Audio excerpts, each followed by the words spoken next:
Oi, gente, tudo bem com vocês? Estamos em mais um PsicotapaCast.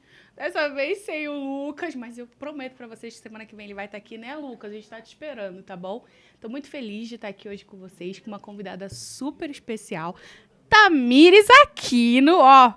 De praxe a gente brinda aqui, juntinhas. Opa! Psicóloga clínica. Mais de 10 anos de profissão. Gente, essa mulher... Vocês não estão entendendo, ela fugiu de uma live comigo, mas não teve jeito. Seja bem-vinda. Seu primeiro podcast. Meu primeiro, muito obrigada. Ai, que bom. Vou ficar guardadinha no seu coração, então. Vai sim, já está. E a gente vai falar sobre um tema que é muito especial, muito importante, que é sobre autocompaixão. Acho que muita gente nunca nem ouviu falar sobre isso, Tamires? Esse negócio de autocompaixão aí. O mundo não tem muita autocompaixão, né? O mundo... Mas brincadeira essa parte, quando a gente começou a elaborar esse tema, tá? Eu lembrei de um episódio na clínica que eu atendi uma paciente toda arrumada, às 8h10 da manhã. E ela, quando abriu a câmera, ela falou assim, nossa, tinha que ter me arrumado pra estar aqui falando com você e tudo. Bateu numa questão estética. E aí eu peguei e falei assim, mas pra quê, né? Por que a gente tem toda essa exigência com a gente? Eu estava trabalhando, ela estava na sessão de terapia dela. E às vezes fazendo esse exercício, quando eu vou pra minha terapia, Jeová, assim, eu tô toda escangalhada, como diz lá no norte. E não tô ligando muito pra aparência, mas eu percebo que o mundo e as estruturas aí organizacionais, as estruturas de casamento, estruturas sociais, não são tão preparadas aí para esse tema de autocompaixão, né? Verdade. Acho que para a gente começar a falar sobre autocompaixão, né, eu começo dizendo sobre compaixão, né? Então, o que é compaixão? Há um consenso na literatura que compaixão é uma combinação entre motivações, pensamentos, emoções, comportamentos que tende a observar e, muitas vezes, intervir no sofrimento alheio. Quando falamos sobre autocompaixão, estamos falando também sobre um conjunto de manifestações para que possamos observar e intervir no nosso próprio sofrimento. Nossa.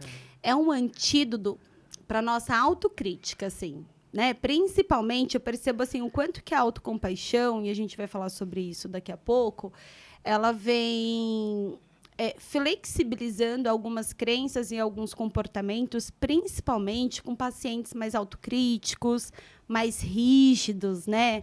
A gente vai entendendo que ao longo do nosso desenvolvimento, a gente tende, muitas vezes, né, a crescer com muitas regras internalizadas de como as coisas deveriam ser. E a ponto de não conseguir questionar o que nós gostaríamos de fazer, né? A ponto de não olhar para isso de uma forma mais clara, de uma forma objetiva, de uma forma que nos coloque nesse protagonismo. E a gente tende a atender às expectativas alheias, que foi o que você trouxe em relação à sua paciente, né? Então, olha, tenho que fazer mais, né? Tenho que, que são, na verdade, funciona como esse conjunto de deverias, né? Muito bom, muito bom. Tá, por que a gente é tão duro com a gente, na sua opinião, aí, na sua visão, e também com toda essa gama de atendimentos que você tem, essa troca, essa experiência? Por que a gente acaba sendo tão duro com a gente, na tua percepção? Acho que se a gente parte do princípio, né, que somos, principalmente no mundo atual, nós somos estimulados o tempo inteiro a fazer mais, a fazer mais, a fazer mais, a gente vai entendendo que muitas vezes não nos conectamos, né, com a gente, porque estamos muito ocupados tentando atender às expectativas alheias. Isso fica muito claro para mim na clínica, Ana, quando, por exemplo, o paciente ele vem para a sessão com muitos deverias. Não, eu tenho que dar conta disso, agora eu tenho que fazer terapia, agora eu tenho que trabalhar, eu tenho que estudar, eu tenho que. E aí eu costumo trabalhar da seguinte forma, eu costumo organizar a rotina do paciente em 3 gavetas. Das coisas que a gente tem que são obrigações, muitas vezes impostas pela sociedade, muitas vezes impostas pelo outro, né? A gavetinha do preciso, que tem a ver com as nossas necessidades. Não necessariamente eu tenho que fazer terapia, mas muitas vezes eu preciso fazer terapia. Muito bom, né? muito bom. E a gavetinha do eu quero, que para pacientes mais autocríticos é bem distante, que atende os nossos desejos, ou seja, né, aquilo que fala sobre mim e que muitas vezes eu não fui ensinada a pensar sobre isso. Então, para falarmos, né, sobre estratégias de autocuidado, nós precisamos falar primeiro sobre autoconhecimento, porque senão a gente cai nessa cilada de reproduzir o que o outro faz, porque a gente está achando que isso é autocuidado. E as mídias sociais, elas interferem muito nesse processo. Muito, muito. Porque a gente posta, muitas vezes, a foto, né? Desconsiderando todo o filme, todo o contexto, né? A gente posta os resultados, mas ninguém está observando os nossos esforços. Então, se a gente vem de uma criação mais rígida, mais inflexível, entendendo tudo aquilo que a gente precisa, né?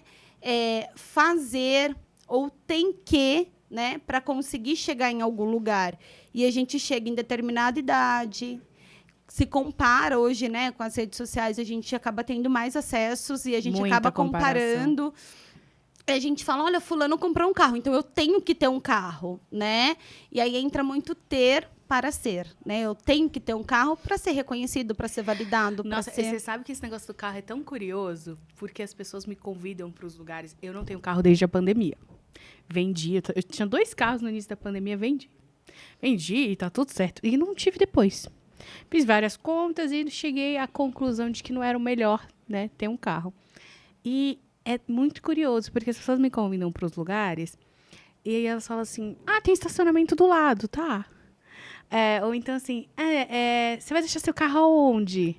Tem como vir alguém com você? Então as pessoas já partem do pressuposto de que eu tenho que ter um carro. Então, gente, eu tô explicando pra todo mundo. Eu não tenho um carro, gente. Olha que absurdo. Me julguem. Exato. Também não, nunca tive. Me julguem. Nunca tive interesse em ter um carro. Olha que loucura. Nunca tive interesse em ter um carro. Depois que inventaram o Uber, então, nossa, zero. Mas tenho carta, né? Mas não tenho carro, não tenho interesse. Mas é exatamente isso, né? A família cobra, os amigos cobram, mas a gente acaba se cobrando mais para atender expectativas alheias que não necessariamente falam sobre a gente. Então, como pode uma psicóloga sem carro, né? Tem uma questão do... E aí, o quanto que a gente acaba, muitas vezes, querendo ter para ser alguma coisa. E aí, tudo bem, você pode comprar um carro, você pode ter esse carro, e quando você não é validado? E aí, como que você lida com a frustração? Quando você não é reconhecido, como que você lida com a frustração? De repente, você começa a acreditar que você fez, mas não no tempo certo. E aí você passa a se cobrar mais. Se cobrar mais, né? Então, e a gente está dando o exemplo do carro, né? Tá. Mas saúde! Tá todo mundo em São Paulo gripado. Todo mundo em São Paulo tá gripado. Saúde para você que tá aí também assistindo a gente, tá? Pronto. Tudo bem aí? Tá, a gente tá falando do exemplo do carro, mas é muito curioso porque, por exemplo, teve um caso recente no consultório de uma paciente com muito sofrimento por conta de relacionamento. Todas as amigas já estão namorando, e aí ela começou com esse movimento e ela não quer namorar. A verdade é essa. Ela não quer namorar, ela tá super jovem, tá, né, faculdade, tá começando, mas por uma questão de inclusão, por uma questão de pertencimento, ela começou com esse lugar de, tá, então se todo mundo tá namorando, cadê eu tenho que namorar. Eu tenho que namorar. Então, começou um processo de autocobrança, de sofrimento, de dor por um relacionamento que nem estava combinando com a vibe dela, né? Ela voltou de um intercâmbio, ela estava super livre, tinha revisitado algumas coisas na terapia sobre o que ela queria desse lugar de relacionamento e tudo, mas quando ela foi para o social, ela percebeu que esse social cobrava dela um relacionamento justamente por conta da comparação. O tempo inteiro. E principalmente mulheres, assim, Ai. né? Preciso destacar. Porque... Cadê a sororidade? Oi, sororidade Principalmente. existe? Mas é uma construção, assim, tão inflexível, para ser muito sincera, porque se a gente parar para pensar, vamos, sei lá, deixa eu ir um pouquinho não tão distante, há 50 anos atrás. Assim, estou indo ali, 50 anos, né? Idade ali, mais ou menos, das nossas mães, tias, enfim. Se a gente parar para pensar, né, não mudou tanta coisa. Por quê? Porque a mulher, ela já nasce tendo o quê? Né? Então, ela tem que. Ela nasce, ela tem que se comportar, ela tem que sentar com a perninha fechada, né? É dada a essa menininha uma boneca e ela tem que cuidar da boneca, né? Tem que cuidar do irmão, ela tem que ajudar a mãe a fazer as tarefas de casa. Ai. E aí, essa mesma mulher, ela vai crescendo. E aí, ela vai dizendo, eu quero estudar. Então, tudo bem. Ela tem que estudar, mas ela tem que, além de estudar, dar conta de tudo que ela dava antes. E aí, ela vai trabalhar e ela pode trabalhar, sim. Muitas aspas aqui. Mas ela também tem que dar conta de tudo isso. Então, ao longo da nossa história, a gente vai entendendo que a mulher, ela foi acumulando deveres, mas ela não tem os mesmos direitos garantidos comparado aos homens. E aí isso é uma realidade. Então, assim, quando ela chega, por exemplo, hoje, né, tendo que, né, olhar para essa gavetinha e ver que a gaveta do tem o quê? Que muitas obrigações que foram impostas, seja pelos familiares, pela sociedade, porque a sociedade cobra um filho, a sociedade cobra um casamento, a sociedade cobra uma série de coisas. Sem falar de questões estéticas. Então, assim, e ela tem que estar ótima, né, inclusive. Agora, assim, quando a gente para olhar essa mulher, que ela é cobrada o tempo inteiro, né, ela tem que, muitas vezes, ao consultar essa dinâmica da gavetinha, eu falo para as minhas pacientes, estranho seria se você não estivesse ansiosa. Né? Seria incoerente até. Muito, porque muitas desenvolvem ali sintomas ansiosos e vêm para a terapia porque elas querem, né, se livrar desses sintomas. E aí a ideia é realmente não olhar apenas para o sintoma como um recorte. É a gente avaliar todo o contexto. É a gente entender qual a função da ansiedade. Né? Olha só, a ansiedade te trouxe aqui. A ansiedade ela tem uma função de te alertar que alguma coisa ou algumas coisas estão bem distantes dos seus valores, daquilo que é importante para você. E quando a gente tem essa gavetinha do tem o quê? Muito cheia, e a gente para reorganizar e olhar aquilo que a gente precisa, né? Ou seja, que fala sobre as nossas necessidades, ou aquilo que a gente quer, que fala sobre os nossos desejos, que é até um pouco mais difícil de acessar, a gente vai entendendo que muitas dessas coisas que estão no tem o quê não falam sobre nós, sobre o que é importante para a gente. E continuar reproduzindo isso significaria viver uma vida muito distante dos nossos valores. E doente, né, tá? Eu acho que Sim. O reflexo disso é uma doença. E você sabe que além de ser um erro cognitivo, a questão do tem o quê, eu lembro como se fosse hoje, primeiro ano de faculdade, lá no Pará, eu menina, assim, 19 anos. A professora Vera Branco entrou na sala, começou a dar aula. Beijo, professora Vera Branco, beijo. Adoro. E ela disse isso, ela trouxe essa psicoeducação sobre o eu tenho o quê. Sou muito grata a ela, né? Porque eu sou um retrato do eu não tenho o quê, né? Eu sou um retrato que eu não tenho que nada. Falo, gente, obrigada, professora Vera Branco, porque assim, não tenho que nada. E o quão libertador principalmente, eu acho que isso que você trouxe é um ponto importante, porque a gente vem de moldes, né, de educação. E eu tenho uma mãe que casou super nova. Quando você pergunta, por exemplo, para minha irmã qual era o sonho dela, era ser mãe. E eu, desde muito pequena, falava assim, não é meu sonho ser mãe, não é meu sonho casar com... O meu primeiro namorado, eu tinha novinha, ele me pediu um noivado, e eu olhei para ele e falei, não. E ele falou, não? Como assim não, né? Tipo, muito fora do que era esperado socialmente, religiosamente, né? De tudo ali. E eu peguei e falei, não. Aí por quê? Porque eu quero estudar. Eu não quero casar. Eu vi um desenho de vida que não tinha nada a ver com essa caixa que você falou, dos meus desejos.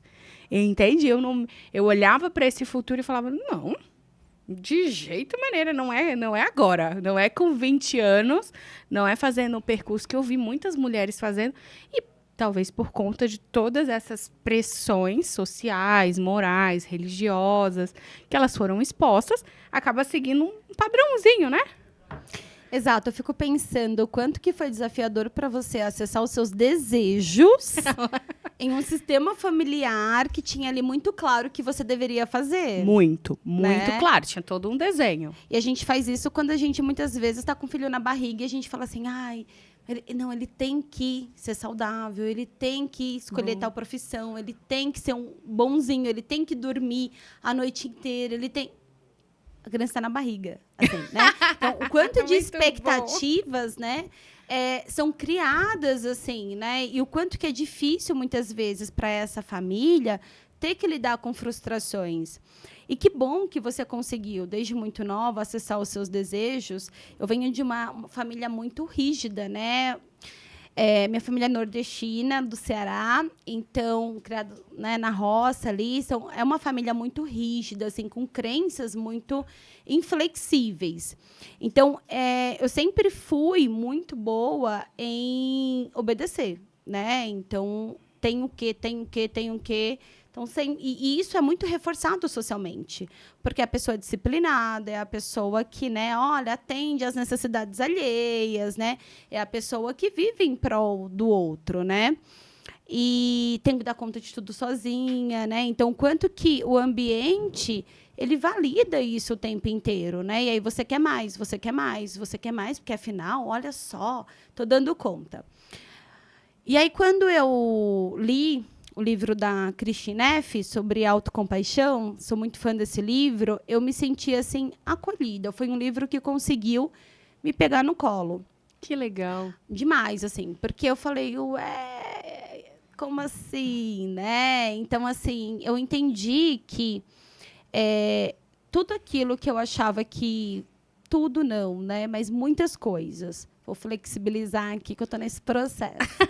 Mas, assim, muitas coisas que eu achava que eu tinha que, não tinha que, né? Isso falava muito mais sobre uma expectativa alheia do que, de fato, sobre a minha realidade, aquilo que era importante para mim, né? Aquilo que me conectava com uma vida mais valorosa.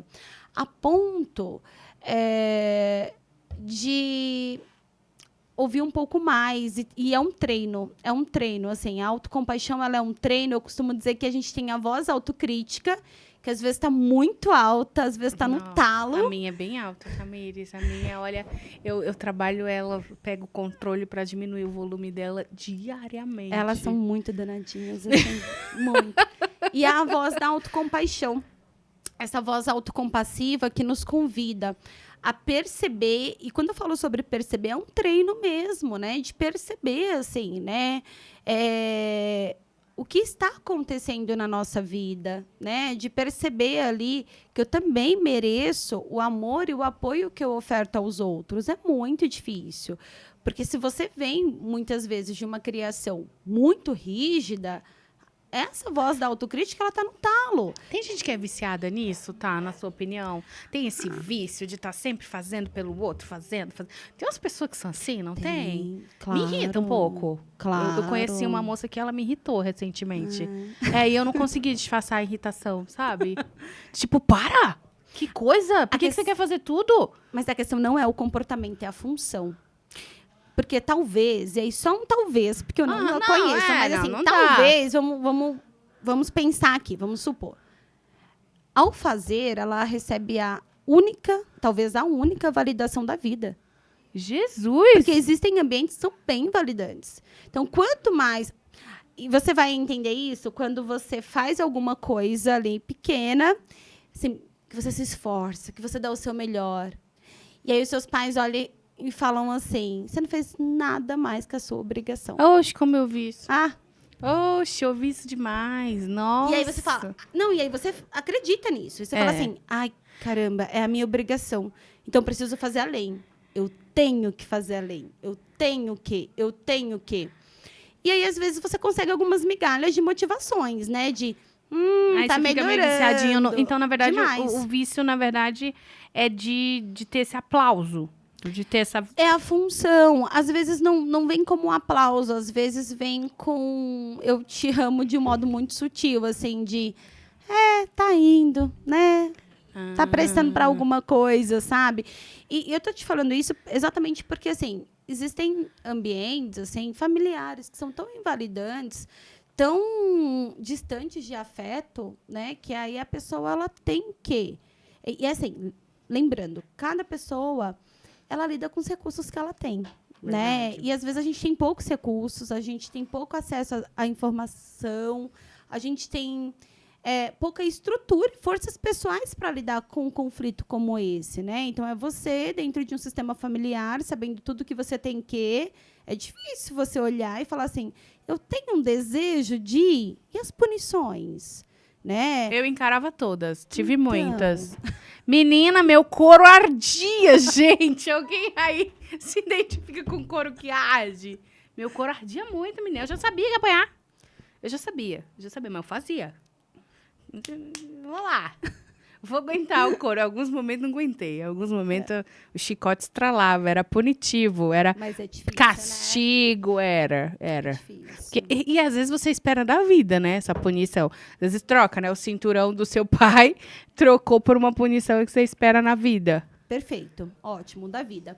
E aí você começa a entender que é bom ter autocrítica, né? Olha o que sustenta a relação, né? Entre você e a autocrítica ali no volume muito alto.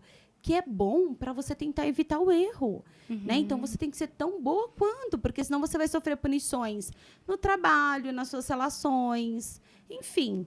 A grande questão é que a autocrítica, ela não te dá sossego, né? E é pesado demais, é muito pesado.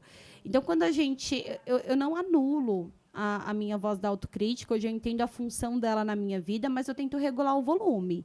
Acho que esse que é o ponto. Então, eu tenho a minha voz da autocrítica e eu tenho a minha voz autocompassiva, aquela voz que realmente acaba sendo muito gentil comigo. E a gente percebe, por exemplo, Ana, quando a gente gasta muito tempo de vida tentando ser gentil com o outro, tratando o outro com muito afeto, com muito amor, mas a gente não é capaz de fazer isso com a gente, né? Totalmente pra fora, mas internamente. Nada. Porque foi os dois pontos que eu até ia te perguntar, que é essa questão do autocuidado e a questão do autoconhecimento entrarem a favor de aumentar essa voz da compaixão, pelo que eu entendi. Exato, exato. Porque para a gente pensar realmente em estratégias, né, de autocuidado, a gente precisa se conhecer, a gente precisa entender como que a gente anda se tratando. Porque diante de uma falha, o que acontece? É muito natural que a gente se cobre, que a gente se xingue. Quantas vezes a gente, né, ao errar, a gente se xingou aí de diversas formas? É como se a gente pegasse o chicote e ficasse aqui, ó, o tempo inteiro. Você não é boa o suficiente, você é burra, você é uma tola, uma inútil. Crença de desvalor grita, né? Quando a gente fala sobre questões de desempenho. E a gente faz isso. E como que a gente trata? Mas a gente faz isso talvez por um comportamento aprendido? Por exemplo, quando você é criança, que você quebra alguma coisa, ou que você se comporta Exato. mal. Eu tenho várias cenas disso, né? Eu sempre fui a que quebra as coisas. Então, por exemplo, minha mãe me levava numa sorveteria, ela fala até hoje, eu te levei numa sorveteria, num Cascão, e eu paguei a taça porque você quebrou a taça do sorvete.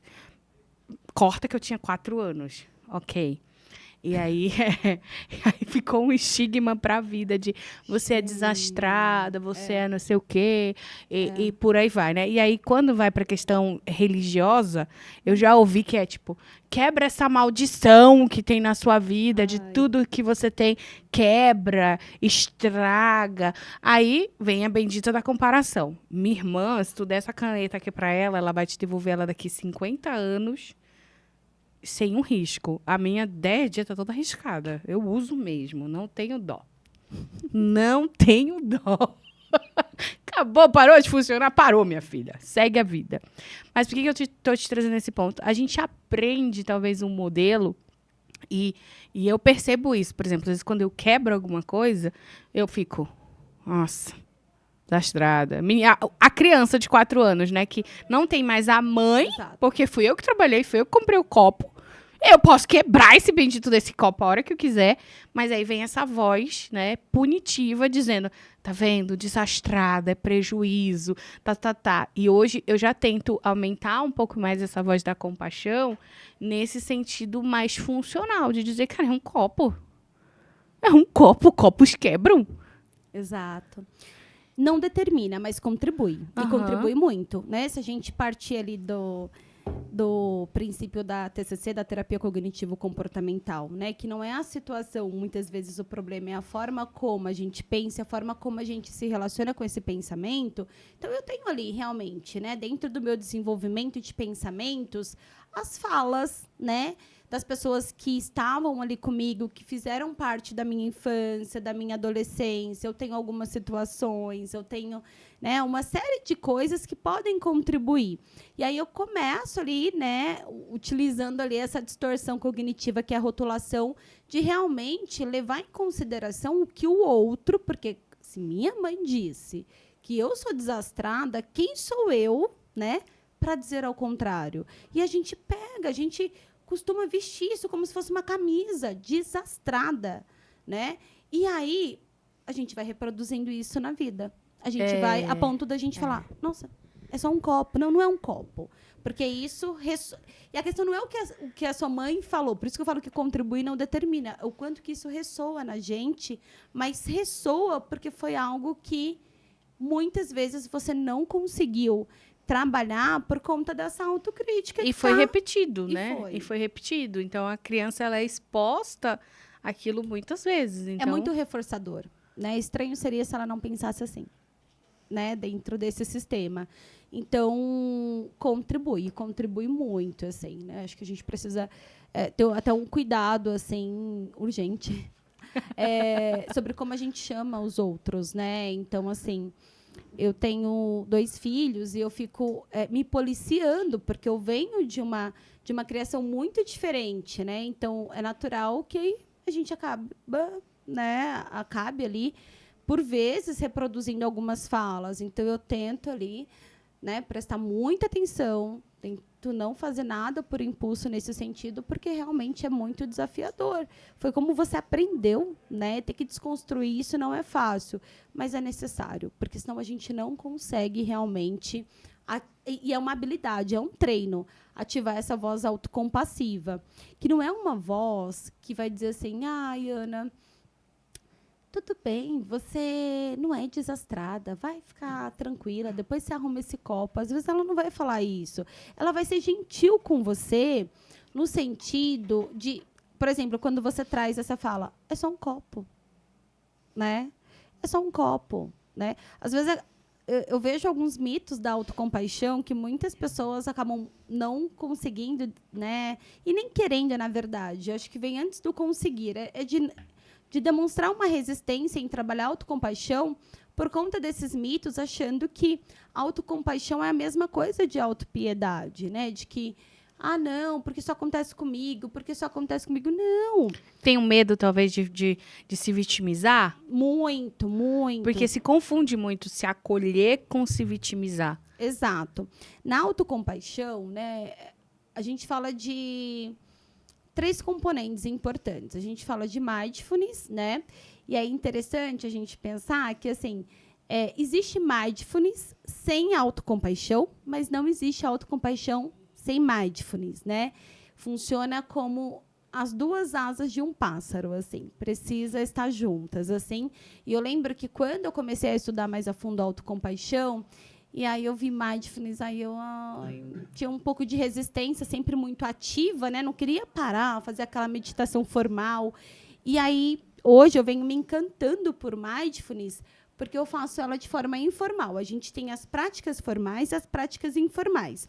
As práticas informais é no nosso dia a dia.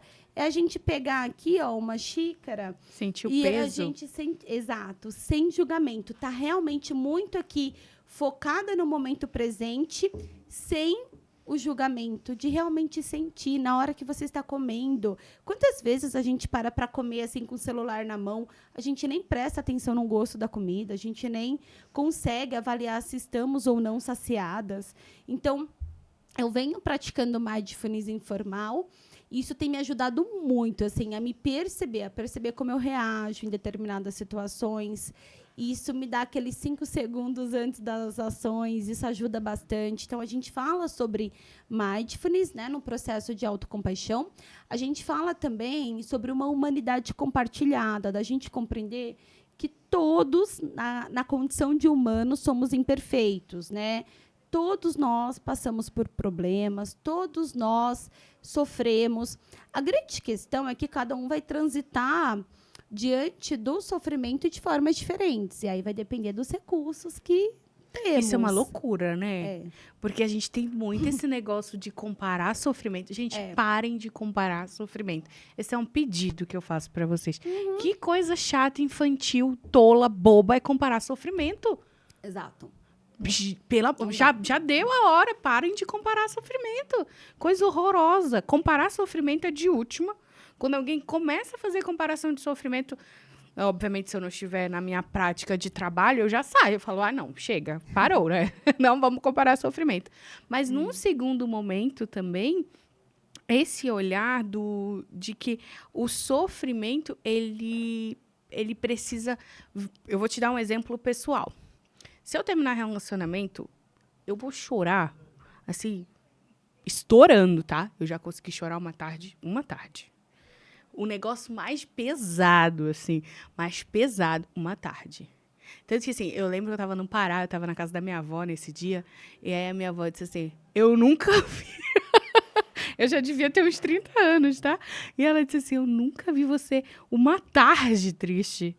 Então, para mim, foi uma tarde. Foi muito significativo, eu lembro desta tarde. Mas eu percebo que, às vezes, tem um negócio de, tipo... ela tá mascarando. Eu entendo ali, elaboro. Tem muito também, acho que esse é um ponto importante. Muitas pessoas que terminam o relacionamento, às vezes, já viveram o luto durante, né? Não necessariamente no fim. Tem gente que termina para sofrer o processo de luto. Exato. Eu tive um relacionamento que eu fui enlutecendo. Eu vivi a fase toda... Quando eu decretei o término desse relacionamento, eu já nem amava mais. Aceitação. Já estava na aceitação. Então, bom. eu peguei minhas trouxinhas já na aceitação. Mas o fato é, se compara muito do tipo, não, mas ela não tá vivendo, ela não tá sofrendo, não tá chorando, não tá comendo doce, sei lá. Então, acho que é legal a gente também trazer esse olhar de que cada pessoa tem um processo. Exato. E cada pessoa vai lidar com os recursos que tem. E não tem, né? Então, assim, tem pessoas que têm muitos recursos para lidar com sofrimentos, assim, considerados, né, socialmente, muitas aspas aqui, intensos. Sim, intensos. Tem términos, lutos. Exato. Tem outras que, assim, diante, talvez, de uma situação também não tão intensa quanto, não tem muitos recursos. E aí a gente fica nessa neura. Eu atuei muitos anos na saúde pública e eu fazia muitos atendimentos em grupos, assim, e chegava a ter momentos assim que a gente notava uma intenção de comparar esse sofrimento, de diminuir o sofrimento do outro, porque afinal um paciente estava lá porque ele estava com câncer, o outro paciente estava lá por uma questão de autoimagem, né? Então, assim, como assim, né? Você quer me dizer que o seu problema de autoimagem é maior que o meu? Olha que loucura. Era bem... Existia a intenção, a gente tentava, né, intervir, tinha uma equipe multi que fazia toda a diferença, mas, assim, é nesse sentido, sabe? Da gente comparar. E na humanidade compartilhada, a gente vai entendendo. Todo mundo passa por sofrimento. O paciente sofre, psicólogo sofre, psiquiatra sofre. Ninguém está isento disso. Mas cada pessoa lida de uma forma diferente. E entra na autocompaixão, eu também não... Porque, assim, tem muito esse discurso de... Mas tem tudo e tá depressivo. Você é bonita, você é casada, você tem filhos saudáveis, suas contas estão pagas, né? Não tá faltando um membro, enfim, né? Não tem nada trágico acontecendo na sua vida. Você não tem motivo para estar depressivo. E às vezes até o próprio paciente também se olha e fala: realmente, eu não tenho motivo para estar depressivo. Existe muito, né? Demais. E isso me lembra assim, né? Voltando ali para as 3 gavetinhas, né? É um paciente que provavelmente atendeu todas as gavetinhas do tem o quê. Então, ele atendeu as expectativas alheias. Ele tem hoje um carro, ele tem uma casa, ele tem filhos, ele casou. É um paciente que certamente está numa condição financeira boa, mas aí entra uma pergunta que assim, é fundamental para a gente trabalhar a autocompaixão. O que ele precisa agora? Será que ele precisava ter filhos? Sim. Lembrando que o preciso tem a ver com as nossas necessidades. Será que ele precisava ter filhos? Será que ele precisava estar no trabalho tal? Será que ele precisava casar? Assim, atendendo às necessidades dele. Será? Né? Ou ele viveu uma vida muito voltada a atender às expectativas sociais, políticas, institucionais, né? Expectativas alheias. Será? Então, assim, a autocompaixão, a gente não faz autocompaixão sem a gente questionar o que você precisa nesse momento, né? Principalmente quando eu estou em sessão de terapia, que eu pergunto para o paciente: o que você precisa ouvir de mim nesse momento? Porque, às vezes, a gente vai invalidando os nossos pensamentos a ponto da gente esperar que o psicólogo, e ter aquela expectativa que o psicólogo vai falar algo que vai mudar. Não, mas está ali. Né? Pode estar sim na cabecinha dele, mas dá para a gente organizar. Então, assim, o que você precisa ouvir de mim nesse momento?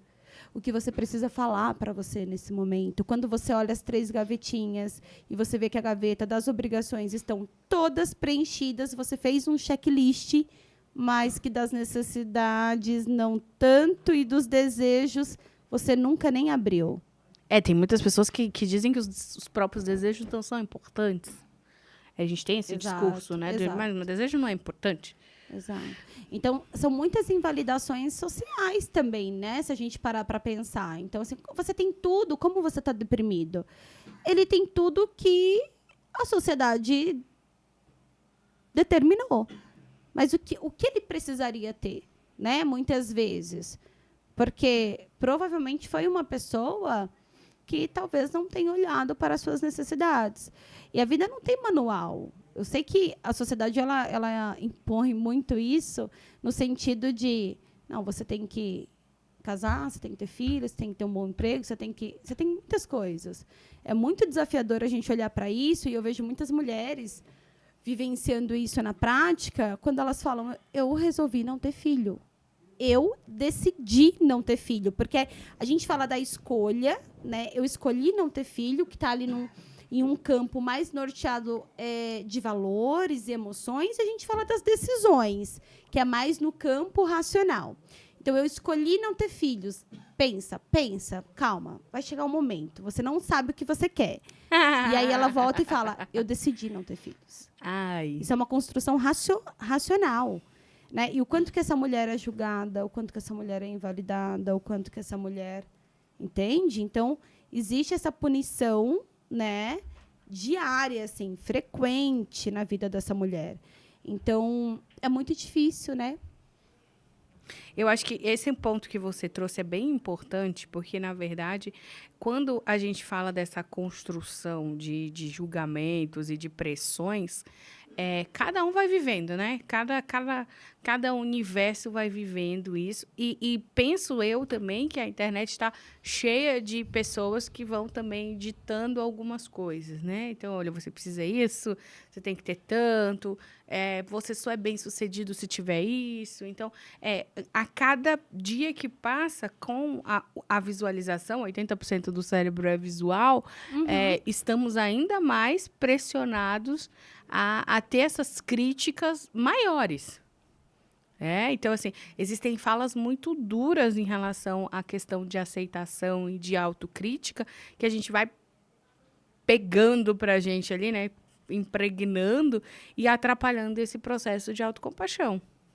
E essa necessidade, Ana, de estar ali o tempo inteiro, em todos os lugares, olhando redes sociais a cada 5 minutos e tentando dar conta de uma quantidade imensa de estímulos, faz com que, muitas vezes,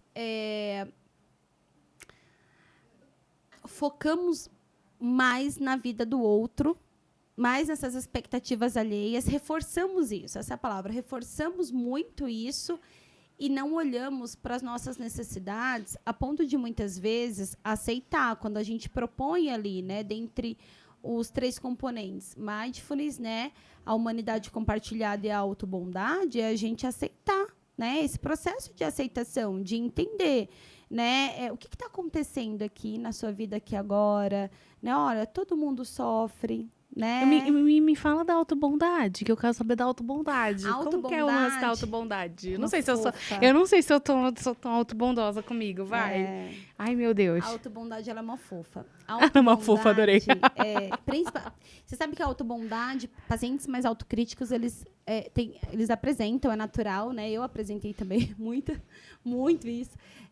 Eles apresentam uma resistência em relação à autobondade. A autobondade é a gente conseguir realmente reconhecer a necessidade da gente se apoiar em momentos difíceis. Quanto tempo a gente passa da nossa vida buscando as validações, mas também o apoio necessário, né? E muitas vezes a gente não entende, a gente não observa que a gente não está aberta a isso, né? Eu resisti muito tempo, mesmo depois de formada, eu resisti muito tempo para iniciar um processo terapêutico. Porque eu tinha uma crença, e eu já posso falar que eu tinha uma crença muito enraizada de que ninguém seria capaz de cuidar tão bem de mim quanto eu mesma. Ninguém, olha assim, só! Formada, 3 tapas na cara, assim. Formada. Jura, amiga? Eu sou quase o gato do Shrek, sabe? Assim, qualquer um pode, vai, cuida, vai. Não. Cuida. Você tá no 2º ano de psicologia, mas tá bom. Tá de graça a sessão. Amiga, eu sou muito dada pra isso, amiga. Não, eu falo assim, jura, de repente tá fresquinho, de repente ela tá com alguma teoria nova. Ninguém. Eu juro, tá? Eu nem peço currículo às vezes. Eu falo, é tu mesmo, mana, tô precisada. De repente vai vir de ti. Não. Amiga. Ninguém. E aí, quando eu fui entendendo, né, que assim, as minhas escolhas também estavam relacionadas a essa inflexibilidade, né? Então, assim, eu não deixava, não ia pro processo terapêutico. Uma resistência mesmo. Demais, assim, mas era para além. E aí depois eu fui, né, conhecendo uma outra abordagem. Eu nunca escolhi ninguém da TCC, exclusivamente da TCC, porque, né, eu atendo há muito tempo na TCC, então, assim, eu sabia que naquele momento, com aquela resistência, aquele grau de inflexibilidade, eu ia estar trabalhando na minha sessão, eu não ia me entregar. E aí eu conheci a terapia da aceitação e do compromisso, né? Tô fazendo formação, estudando. E aí eu pedi uma indicação, tô fazendo um grupo de estudo com o Luan. Adoro. Ah, maravilhoso. Professor Luan, beijo. Incrível. Eu vejo ele na pós e Tamires também. Gente, eu tenho um carinho por aquele cérebro. Uma ele é maravilhoso, incrível. Né? Ele faz pouco stories. Faça mais, por favor. A gente tá pedindo. Faz mais stories, professor Luan. Você sabe que uma vez eu vi uma sequência de stories dele, eu até falei pra ele assim, eu comentei, né? Falei assim, faz enquanto você lava a louça, né? Enquanto você cozinha. E eu gravo tela. Eu gravo tela. Eu gravo a tela quando você faz stories. Eu tô às vezes na correria, ele fez, aí eu gravo tela e depois eu paro um momento pra assistir. Ele é incrível. Tiete do professor. Eu gosto demais, assim. Aí a gente tá com um grupo de estudos. Que legal, que legal. E aí eu pedi uma indicação pra ele. E aí, nossa. Eu acho que eu fui vivendo a ACT antes mesmo de estudar sobre a ACT, né? Eu estava ali, as minhas tomadas de decisões estavam mais flexíveis, ia mais de encontro com os meus valores, né? Com aquilo que era importante para mim. Até só a gente volta no que você está falando, mas só para deixar claro para quem está em casa. A autocompaixão tem muito da flexibilidade. Demais, assim. Demais. da gente realmente se acolher, da gente primeiro perceber as nossas dores, reconhecer ali o nosso sofrimento e não invalidar esse sofrimento, né? De reconhecer o nosso sofrimento e, a partir disso, pensar em estratégias para a gente conseguir se acolher. Legal. E isso, principalmente para nós, né, enquanto psicólogas, é bem desafiador. Porque, assim, a nossa prática profissional envolve você ofertar compaixão, você fazer o tempo inteiro para o outro, né? Sim, sim. Então, você, muitas vezes, não vai receber compaixão, você vai ofertar compaixão. Sim. E aí, o quanto que é importante a gente entender que é muito necessário a gente olhar para isso, né? E eu fico... Acho que tem uma frase que eu gosto muito, que faz muito sentido para mim. Quando eu passo por uma situação muito difícil, né? E eu costumo me punir, né? Com palavras, pensamentos, né? A autocrítica, ela toma um espaço. Eu volto, né? E eu falo, se fosse um paciente dizendo isso para mim... Nossa! Aí essa é boa, essa é boa. Como que eu iria responder? Bem debate socrático. Nossa. Como que eu iria responder para o meu paciente, né? Seria uma doçura, Tamires, super doce com os pacientes, super terapeuta, entende? É boa essa. Nossa. Essa é uma pergunta Não, bem... e o trabalho tem um valor imenso para mim. Então, assim, eu coloco isso e eu... Nossa, faria totalmente diferente. E aí, nesse momento, eu estou conseguindo flexibilizar e ter um olhar mais humanizado para as minhas necessidades. Lembra? Na autocompaixão, a gente atende às nossas necessidades. O que a gente precisa? Será se eu preciso continuar me chamando de burra 20 vezes? Será que eu preciso continuar ali, me autopunindo, né? Ou evitando determinadas situações porque eu acredito que eu não sou boa o suficiente, né? Isso é útil, né, na minha vida? Então, a autocompaixão, né, ela tem essa necessidade de nos abraçar mesmo, assim, sabe? De acolher o sofrimento, para que a gente possa, então, pensar dentro da nossa realidade, né, dentro das nossas forças pessoais, as estratégias para conseguir ser mais gentil, né, para a gente conseguir desenvolver. É uma prática, é um treino, não é fácil, né? Você não tem uma linha de chegada que você... não, agora eu sou extremamente autocompassiva. Não, a vida é muito assim, bom. ó. Então, assim, é natural que em alguns momentos você se perceba um pouco mais inflexível, é natural que outros você note uma flexibilidade maior e melhor nesse sentido. Isso é muito importante. Então, a autobondade, né, que é o terceiro componente, ela nos ensina realmente a nos apoiar, sabe? Da gente parar de ser tão cruel com a gente. Esse exemplo, primeiro acho que é legal esse exemplo que você deu da resistência, e até eu quero abrir até um parêntese aqui, porque assim, eu sou psicóloga de muitos psicólogos. E ser psicóloga de psicólogos, para mim, é ser psicóloga de um paciente. Exato. Esse é um ponto. Mas eles chegam muito com essa fala sua, da resistência. E é muito legal, porque como eu não tenho essa resistência, eu não tô brincando, tá? Eu já fui atendida até por estagiário. Porque eu falo assim, deve ter muito a contribuir, tá com gás novo. Aí eu falo, ai, gente, tá fresquinho, eu falo, não tá viciado, sabe, né? Porque a gente tem uns vícios, todo profissional.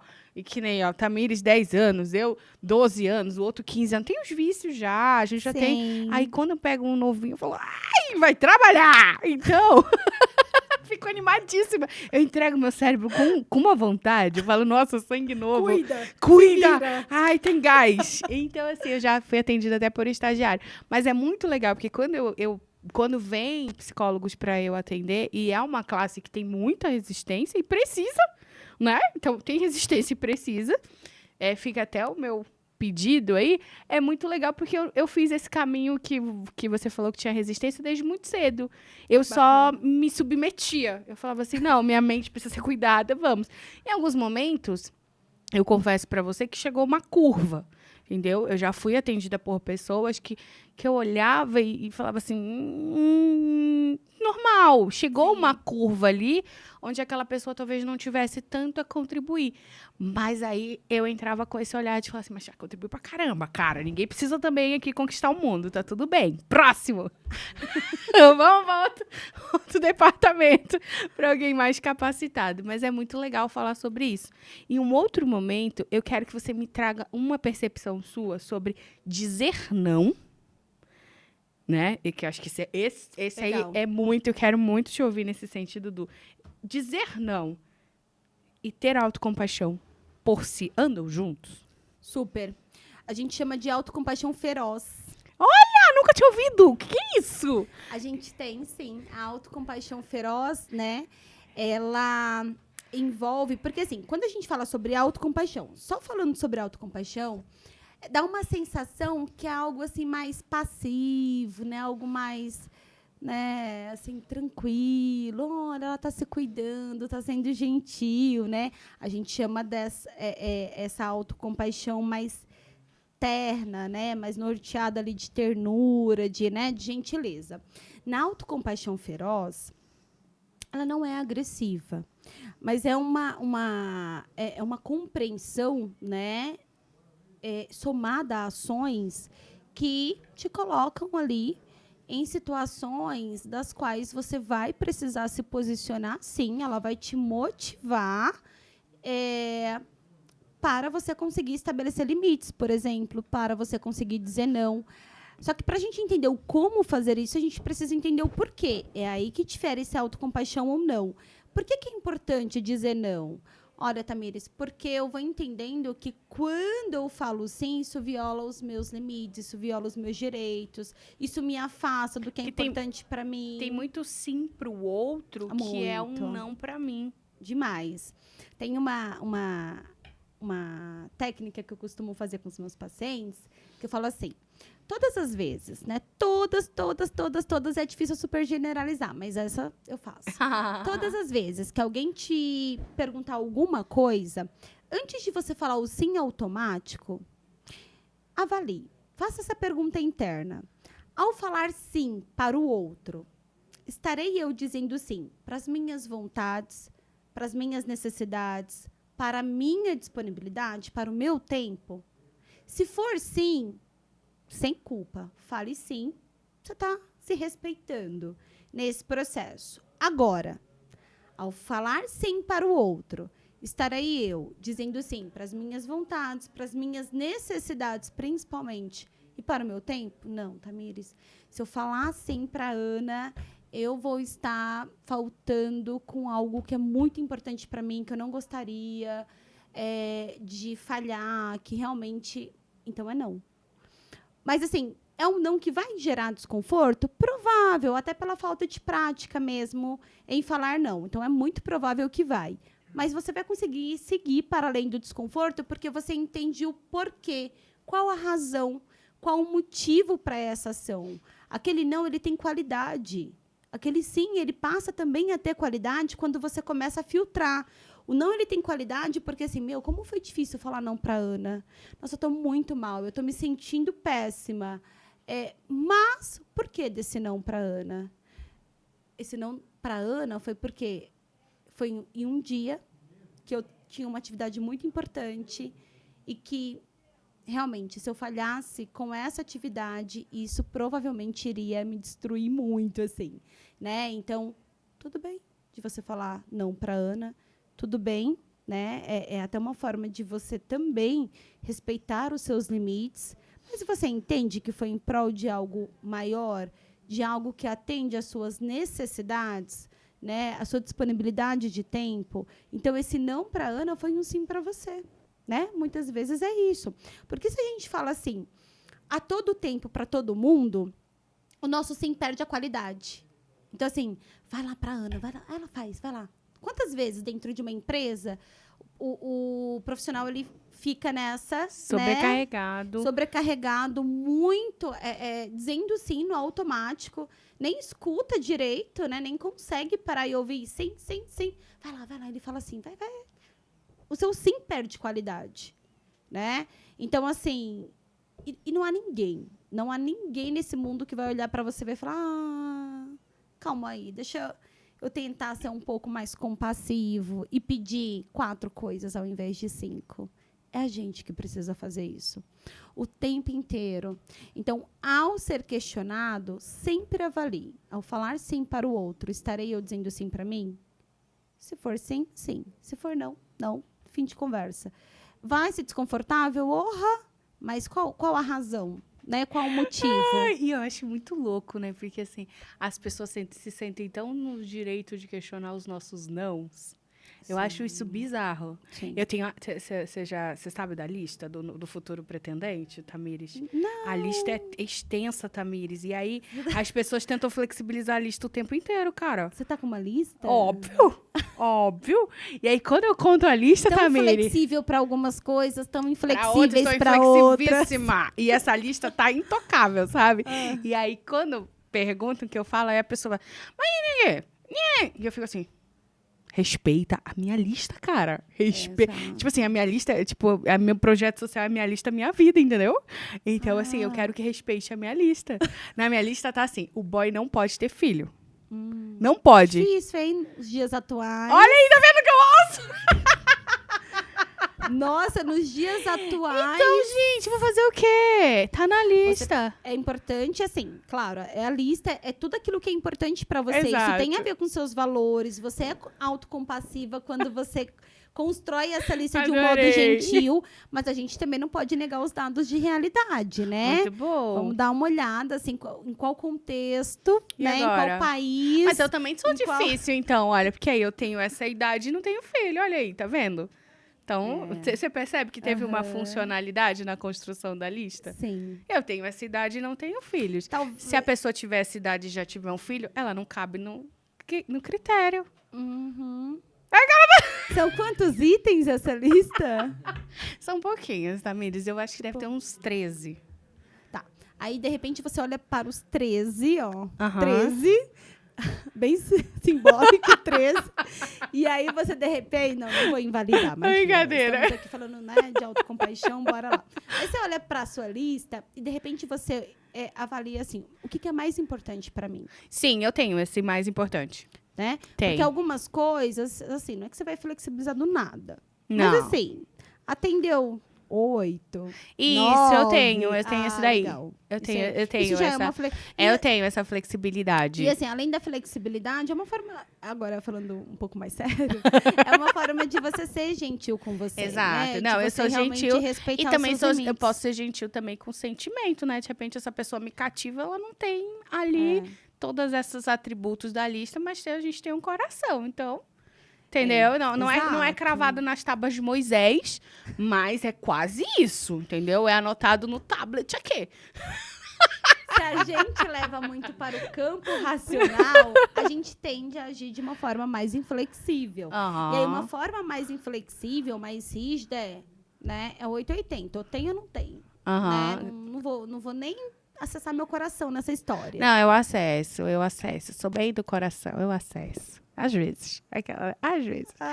Tá, obrigada. Nosso tempo voou. Foi mesmo. Você volta? Volto. Volta. Sim. Esse sim de sim pra você e de sim pra mim. Aquelas... De sim. Ótimo. Ô, Juliana, me faz uma gentileza. Me empresta o celular pra gente fazer a brincadeira com a Tamires? Tem uma brincadeira, Tamires. Ah, é? É, você foi pega de surpresa. Bora. Mas eu não fiz essa brincadeira. É, em porque ela é outros. nova. Ah, começou hoje? Não, já começou e vai estar em alguns episódios. Ah, Tá vendo nossa. só? Ainda bem que você não viu. Fiquei feliz agora. Gente, ainda bem. A brincadeira chama cronômetro. Você tem 1 minuto pra completar 3 frases minhas. Bora lá. A carinha dela é maravilhosa. Mais flexível ou de um modo mais rígido? Brincadeira. Ó, Autocompassivo. Exato, autocompassivo Ó, e ó, Tamires. desafio. E Tá. Tamires, né? Eu acho que uma das coisas que a gente conversou quando eu fiz o convite pra Tamires, eu acho legal compartilhar, foi seja feliz no Psicotapa. No Psicotapa a gente quer essa vibe de felicidade Exato. para quem tá em casa possa ser impactado por um conhecimento de conteúdo, de qualidade e tudo mais, mas de um jeito feliz e leve. Então, Bacana. deu para respirar? Deu. 1 minuto, tá? Vou acessar aqui, vocês estão vendo aí. Tá, tô aqui. Então, 1 minuto. Tamires no cronômetro, hein? Eita. Ai, vamos lá. Respirou? Até eu tô. Ser autocompassivo é? Ser gentil comigo mesma. Ter autocuidado é? Me conhecer. A ponto de entender quais as estratégias para isso. Assim, preciso me conhecer. Se eu não me conheço o suficiente, eu não vou conseguir cuidar de mim da maneira como eu mereço. A autocompaixão me torna alguém mais? Mais leve, mais flexível, mais feliz e mais digno de viver uma vida valorosa. Eu tô muito preparada, gente. Olha isso, ó. Deu quanto? 39! Olha isso! Não, e frase já é um poema, né? Eu fico. Ai, porque é um tema que eu gosto demais, assim, que eu sei o quanto que é desafiador, né? É muito desafiador, mas a autocompaixão, ela não tem, assim, de verdade, nada com passividade. A autocompaixão é você agir de uma forma muito ativa mediante aquilo que é importante pra gente, que muitas vezes o mundo ele não vai saber. Né? É verdade. Seus pais não vão saber. Sua família não vai saber o que é importante para você. É um negócio entre a gente, né? Você e você. Sensata. Gente, vou deixar as redes sociais da Tamires aqui. Curte, compartilha, comenta, segue. Mais uma vez, obrigada, Tamires, pela sua presença. Eu que agradeço. Segue o PsicotapaCast. Um beijo no coração de vocês e até a próxima.